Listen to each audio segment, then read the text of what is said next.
my name is Lexi Dram, and my occupation-based kit is titled G's Garage. This kit was developed for a client who is a 46-year-old male who is currently attending outpatient hand therapy for a distal radius fracture, which was surgically repaired using an open reduction internal fixation technique. Prior to the incident, the client was employed as a mechanic and was actually injured on the job and is on workman's comp. The goal and focus of this PICO presentation and occupation-based kit were G's goal of returning to work. But in order for him to be able to return to work, he does need to increase active range of motion in that left wrist in order to be able to work on vehicles as well as work with and manipulate tools and parts off the vehicle. This is what my occupation-based kit looks like.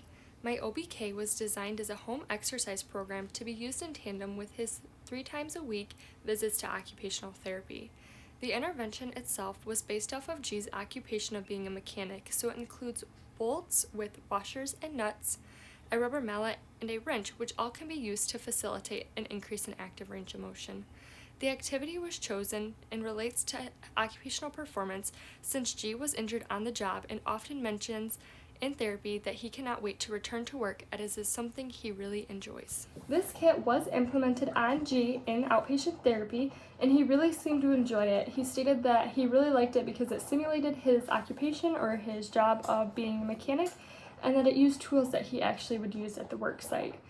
I did make one modification to the board itself, and what I did was I added these blocks. As you'll see later in the video, he will be doing pronation and supination with a mallet, and he couldn't get full pronation or supination. Thus, I added these blocks so he's not overstretching his wrist too far before it's ready. This is how G's Garage intervention is implemented. First, G will grab a washer and place it over the bolt. Then G will grab a lock washer and place that over the regular washer. G will then grab a nut and screw it onto the bolt. Once the nut gets tight, G will then grab the wrench and tighten it down even further. G will complete this task for 2 bolts in this scenario, but normally we would have G complete all 9 of the bolts that are drilled through the board.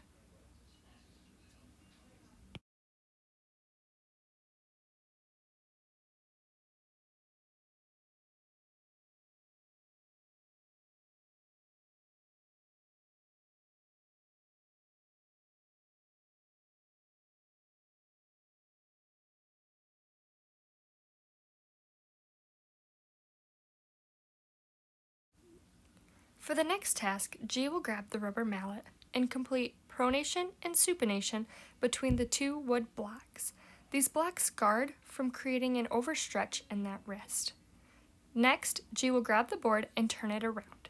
Again, grabbing the rubber mallet, but this time to complete radial and ulnar deviation by hitting the block with the rubber mallet.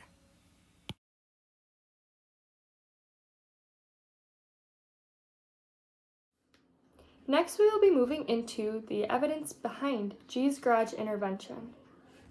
Krishak, 2009, performed a randomized control trial and found that home exercise programs alone are more likely to improve range of motion than therapy twice a week for 20 to 30 minutes for 6 weeks.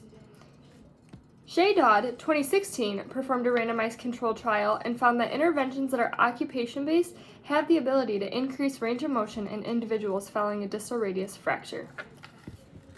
Rules 2016 found that in a systematic review, individuals involved in early mobilization, like a home exercise plan or therapy, had better functional outcomes at 6 weeks and an increase in finger and thumb range of motion.